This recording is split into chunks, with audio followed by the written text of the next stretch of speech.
In this episode, we're summarizing the first episode from Season 3 of the Wire series titled Time After Time. The episode first aired on September 19th, 2004. In the beginning, we start off the season by catching up with the Major Crimes Unit. Detectives McNulty and Sidnor surveil Drug Lieutenant Cheese in an empty building while Lester Freeman, Presbeluski, and Officer Carolyn Massey operate a wiretap at the detail office. During a call to set up a meeting regarding a bet, Massey excels at deciphering slang. Sidnor notices Cheese avoids phones, preferring in-person meetings and relying on his associates for messages. Despite a 3-month investigation, they have yet to hear Cheese's voice. Freeman and Kima Greggs take over surveillance from McNulty and Sidnor in the evenings. McNulty, upon returning to the office, engages in a heated discussion with ASA Rhonda Perlman and Lieutenant Cedric Daniels about the possibility of ending the wiretaps. McNulty argues passionately that they must persist until they reach Proposition Joe and Stringer Bell,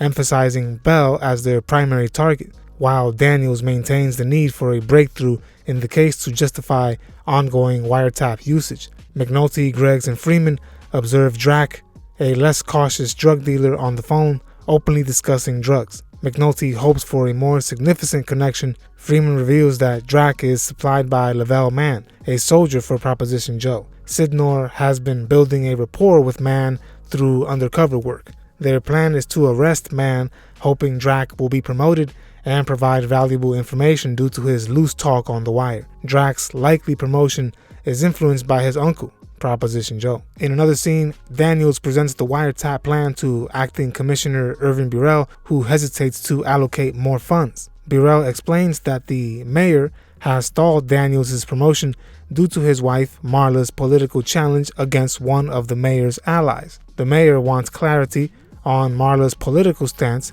before considering Daniels for a commander position. The next day, Daniels assembles his team for the operation targeting Mann. Sidnor acts as the undercover officer. Perlman notices Daniels has been staying in his office.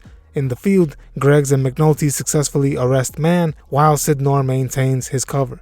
Drac starts discussing a potential promotion on the wiretap. Unfortunately, the promotion goes to Cheese, not Drac, which poses a setback for the detail. McNulty persists in advocating for the case's continuation, but Daniels believes there's no more promise. Freeman scolds McNulty for his confrontational approach with Daniels. Presbeluski arrives at midnight and finds McNulty reviewing past Barksdale case files. McNulty clarifies that he's doing this research to avoid repeating previous errors. Later on, as we catch up with the Barksdale organization, Bodie, Pooh, and Puddin' reminisce about their time at the 221 Tower just before it was demolished. Later, Stringer Bell leads a meeting at the funeral home to discuss their new direction after losing their main territory. Shamrock is tasked with making sure the meeting follows Robert's rules of order. Bodie proposes seizing new territory forcefully with Pooh's agreement. Stringer criticizes Bodie for attracting police attention the previous year.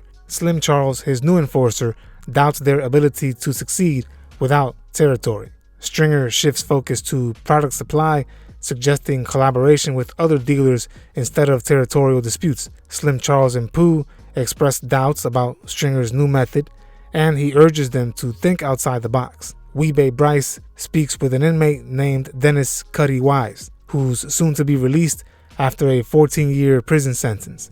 Cutty was a renowned figure in the drug trade. Avon Barksdale interrupts their conversation while everyone is playing, and they all stop to let him pass. Avon requests Cutty's assistance in acquiring new territory and provides him with a contact number as a welcome home gesture upon his release. Avon expresses concerns about Cutty being affected by prison, but Weebay believes he is still resilient. Remember, I am summarizing this entire series as well as other popular works of literature, movies, and TV shows as well.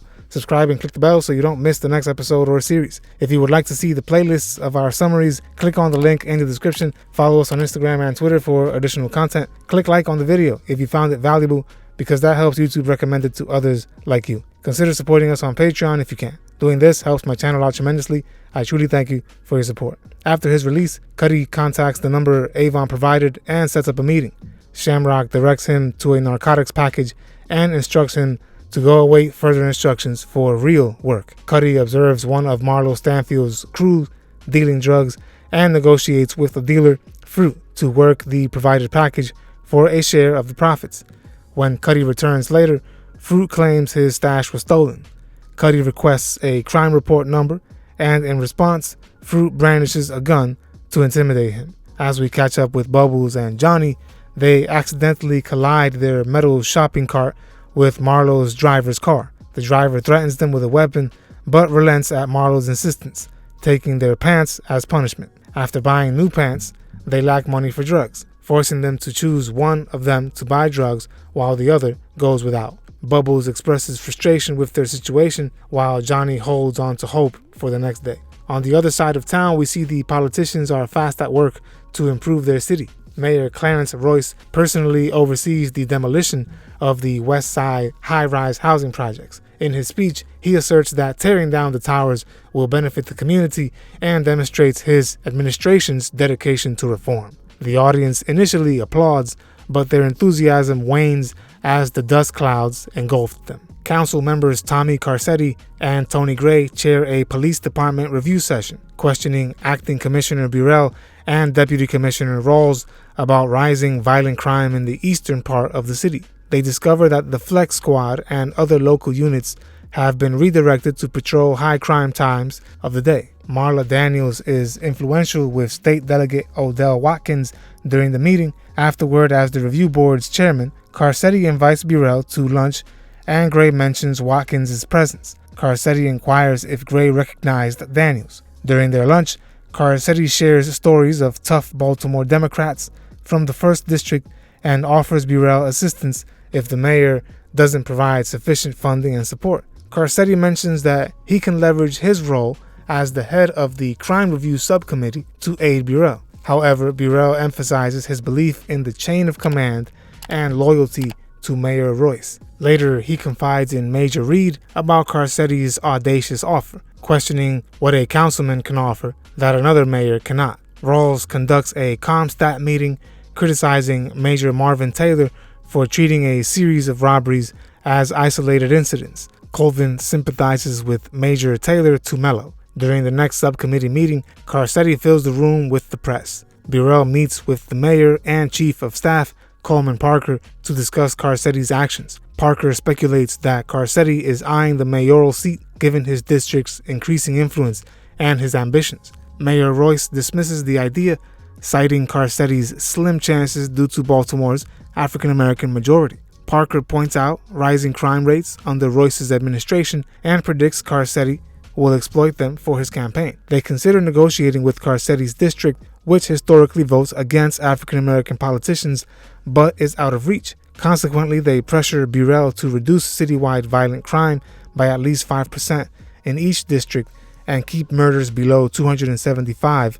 for the year to counter Carcetti's negative media coverage of the department. In the following Comstat meeting, Burrell instructs his team to decrease the felony rate by 5% and limit murders to 275. Colonel Raymond Forster, now overseeing the Criminal Investigation Division, is unhappy with the order. Rawls asserts there will be no excuses, comparing Baltimore to New York City and suggesting 4,000 murders annually if they had the same population. Major Colvin, the Western District Commander, recognizes the pressure to manipulate crime figures, questioning how to alter murder statistics. Burrell threatens to replace commanders who can't meet the required numbers. Major Valchek, surprised by Colvin's defiance, inquires about his behavior. Colvin, nearing retirement, believes his career is secure from consequences. Later on, Daniels hosts a meeting at his house with Marla's political associates, including Watkins. After they depart,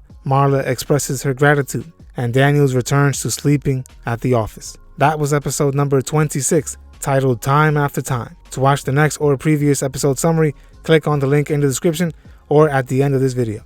In the description, you will also find additional links for supporting our channel. See you on the next episode. Goodbye. We upload new videos every week, so subscribe to our channel. Don't forget to hit the like button as well. Click the notification bell to be notified of when we upload these videos. See you on the next episode of Culture Screen.